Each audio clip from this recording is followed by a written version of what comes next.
نضر الله وجوها لم تزل مثل السحاب من وريد القلب تروي عندما كل الهضاب. نضر الله وجوها لم تزل مثل السحاب. بسم الله الرحمن الرحيم. الحمد لله الذي وحده والصلاة والسلام على من لا نبي بعده. أما بعد، فقد قال الله تبارك وتعالى في الكلام المجيد والفرقان الحميد: فأعوذ بالله من الشيطان الرجيم، بسم الله الرحمن الرحيم. لئن شكرتم لأزيدنكم ولئن كفرتم إن عذابي لشديد. وقال النبي صلى الله عليه وسلم: من لم يشكر الناس لم يشكر الله.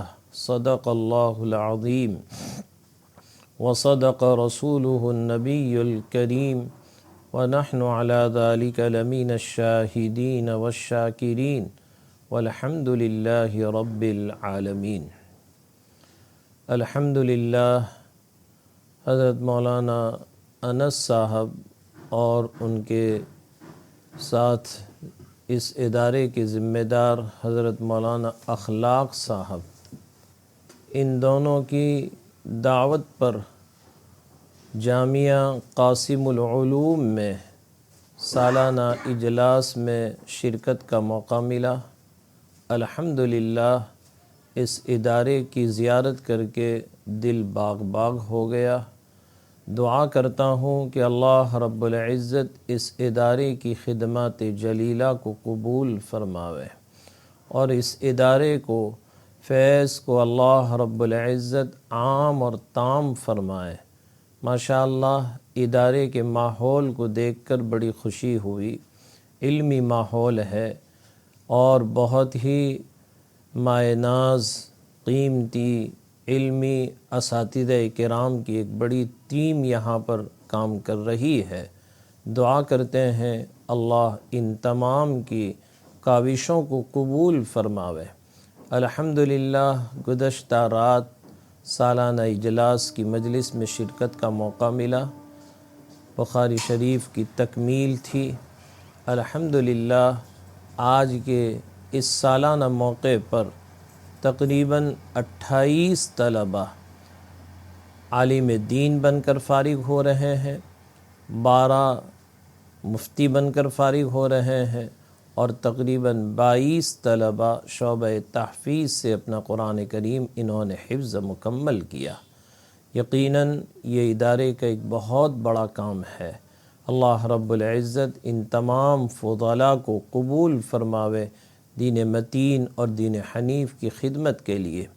واقعتاً ادارہ ایک ایسے علاقے میں قائم کر رہا ہے جو بالکل بچھڑا ہوا علاقہ ہے، لیکن ہم اور آپ اس ادارے کو جب دیکھتے ہیں تو یہاں پر ان کے ذمہ داران کا ایک جوش اور ایک ولولہ کہ یقیناً ان کے جوش و خروش کو دیکھ کر ہمیں بڑی خوشی ہوئی۔ اللہ ہماری ان دونوں نوجوانوں کی خدمات کو بے انتہا قبول فرماوے۔